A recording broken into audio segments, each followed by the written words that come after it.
নমস্কার, দেখছেন talk to Bangla. আমি অভিষেক। এই মুহূর্তে সবচেয়ে বড় খবর নিয়ে উপস্থিত হয়েছে। সোনাম ওয়াংচুক ২৬ দিন পর গিয়ে অনশন ভাঙলেন এবং অবশ্যই জেপি নাড্ডা, ভারতবর্ষের স্বাস্থ্যমন্ত্রী, তিনি গিয়েছিলেন অনশন ভাঙাতে। তাকে স্যুপ খাইয়ে নিজের হাতে অনশন ভাঙিয়েছেন এবং সোনাম ওয়াংচুক কোথাও গিয়ে এই মুহূর্তে একদম সম্পূর্ণ কিন্তু সরকারের সঙ্গে, সরকারের কথা শুনেই কিন্তু অনশন ভাঙলেন সেটা বলাই যায়। এবং অবশ্যই একটা বৃহৎ আন্দোলন এই মুহূর্তে কিন্তু কোথাও একদম সরাসরি থামার প্রেক্ষাপট তেমন বলাই যায়। তার কারণ সরকার মাথা নোয়াতে বাধ্য হলো।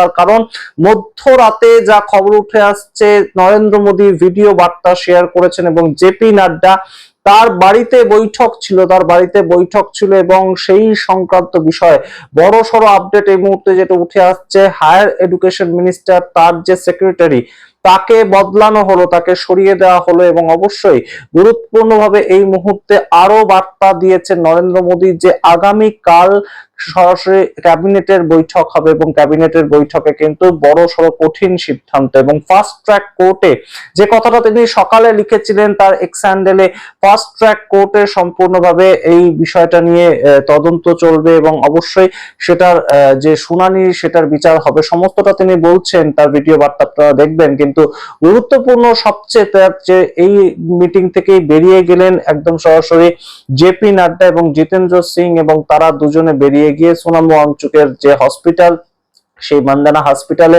তারা চলে যান এবং সেখানে গিয়ে তাকে একদম সরকারের পক্ষ থেকে যা মেসেজ ছিল সেটা কনভে করে তিনি কিন্তু সোনাম ওয়াংচুককে রাজি করান। জেপি নাড্ডা নিজের হাতে স্যুপ খাইয়ে দেন এবং সোনাম ওয়াংচুক কোথাও গিয়ে কিন্তু সেই যে তার হাঙ্গার স্ট্রাইক 28শে জুন শুরু করেছিলেন সেটা ভাঙলেন। যে ভিজুয়াল আপনারা দেখতে পাচ্ছেন গুরুত্বপূর্ণ এই মুহূর্তে, তার কারণ সোনাম ওয়াংচুক এই ককরোচ জনতা পার্টির আন্দোলনের রীতিমতন মুখ ছিলেন। তাকে দেখেই এই আন্দোলনটা শুরু হয়েছিল এবং এই আন্দোলনটা যে এত বৃহত্তর একটা পরিসরে ছড়িয়ে পড়লো তার অন্যতম কারণ কিন্তু সোনাম ওয়াংচুকের শান্তিপূর্ণ প্রোটেস্টের ওপর পুলিশ এসে একদম সরাসরি তাকে সাদা কাপড়ে জড়িয়ে নিয়ে চলে গেল, সেখান থেকে সাফদারজান হসপিটালে ভর্তি করে দিল এবং সেটা তার ইচ্ছের বিরুদ্ধে হয়েছিল।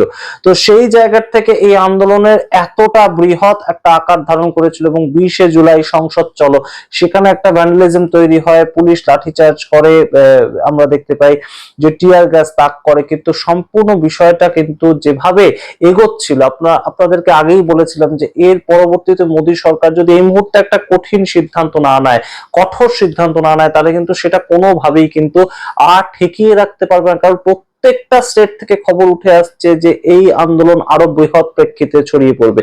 তো সেই জায়গায় দাঁড়িয়ে সোনাম ওয়াংচুক তাকে কোথাও গিয়ে একদম কনভে করা এবং অবশ্যই তার সঙ্গে কথা বলা এবং সরকারের পক্ষ থেকে তাকে গিয়ে স্যুপ খাওয়ানো এবং অনশন ভাঙানো, এই বিষয়গুলো কিন্তু অবশ্যই এই মুহূর্তে একটা ভালো নজির সৃষ্টি করলো মোদী সরকারের জন্য।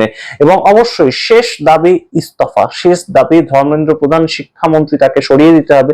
কিন্তু সেরকম একটা ইঙ্গিত অবশ্যই দিয়েছেন দেশের প্রধানমন্ত্রী। আপনারা শুনুন দেশের প্রধানমন্ত্রীর বক্তব্য, তারপর আসছি নিয়ে আরো বিস্তারিত ব্যাখ্যায়। फ्रेंड्स, मैं जानता हूं कि पेपर लीक ये कोई मामूली विषय नहीं है। लाखों विद्यार्थी और उनके अभिभावकों के लिए बहुत ही पीड़ादायक है और इसलिए पेपर लीक घटना से अब तक पिछले 2.5 महीनों में अनेक विध कदम उठाए गए, गुनहगारों को पकड़ा गया है, वे जेल में पड़े हैं। हमारा सबसे महत्वपूर्ण जिम्मा था कि विद्यार्थियों का 1 वर्ष बर्बाद न हो। तत्काल परीक्षाएं लेना बहुत जरूरी था।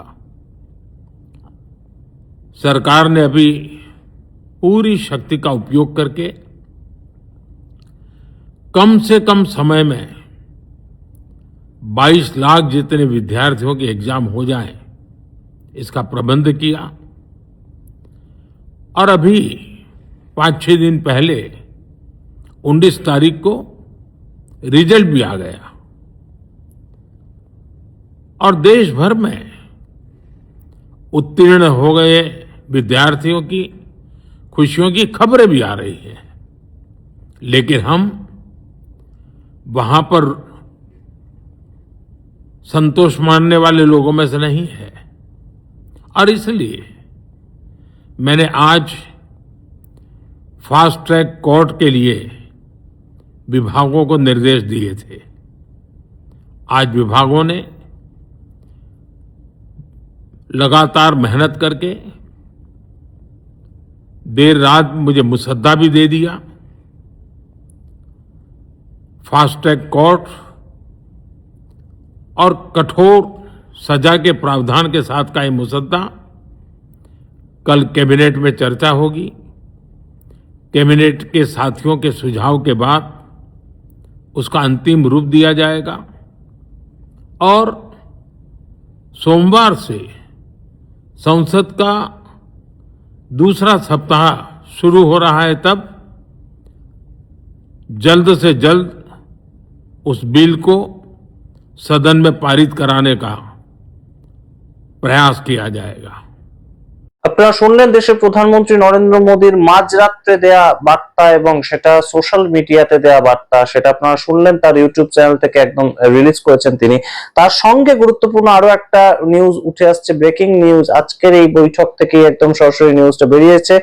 নরেশ পাল গাঙ্গুয়ার, তিনি আইএএস অফিসার, তাকে অ্যাপয়েন্ট করা হলো as secretary of higher education department. Higher education ডিপার্টমেন্টের সেক্রেটারি পদে তাকে বসানো হলো এবং সরাসরি কিন্তু এই আগের যে সেক্রেটারি ছিলেন হায়ার এডুকেশন ডিপার্টমেন্টে তাকে সরিয়ে দেওয়া হলো, তাকে সরাসরি চেঞ্জ করে এই নরেশ পাল গাঙ্গুয়ার তাকে বসানো হলো। সুতরাং গুরুত্বপূর্ণ একটা প্রেক্ষাপট তৈরি হলো এই মুহূর্তে। জেন জি কোথাও গিয়ে কিন্তু দেখিয়ে দিল যে তারা পারে, তারা চেষ্টা করলে সরকারকেও নড়িয়ে দিতে পারে এবং ফাস্ট ট্র্যাক কোর্টের মাধ্যমে এই মুহূর্তে তদন্ত হতে চলেছে এবং সেই তদন্তের পরবর্তীতে এই আন্দোলন থামবে কিনা আমরা জানি না। এই আন্দোলন এখনো যন্তর মন্তরে চলছে, যদিও সোনাম ওয়াংচুকের যে অনশন ভাঙা তার পরবর্তীতে এই আন্দোলনের কি ছবি উঠে আসে সেটা আপনাদের সামনে অবশ্যই রাখবো। কখনো জনতা পার্টির পক্ষ থেকে কি ডিক্লেয়ার করা হয় আমরা অবশ্যই রাখবো আপনাদের সামনে। কিন্তু গুরুত্বপূর্ণ প্রেক্ষাপট যেটা, পরপর র্যাপিড একটা অ্যাকশন কিন্তু সরকারকে নিতে হলো।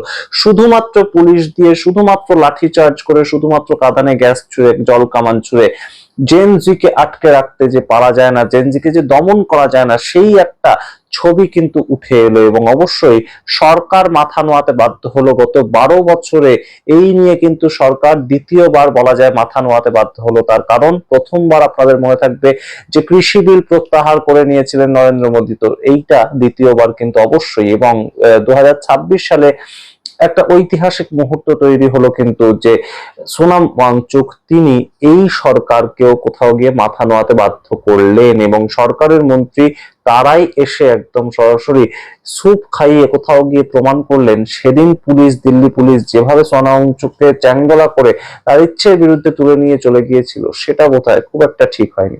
আপনারা কি মনে করেন সামগ্রিক রিপোর্টের ভিত্তিতে অবশ্যই কমেন্ট বক্সে কমেন্ট করুন। আপনারা এই মুহূর্তে যখন খবরটা করছি তখন রাত প্রায় 12:30টার বেশি। অবশ্যই যে খবর বেরিয়ে এলো এই মুহূর্তে আপনাদের সামনে রাখলাম এবং অবশ্যই আপনারা আপনাদের মতামত কমেন্ট বক্সে কমেন্ট করুন।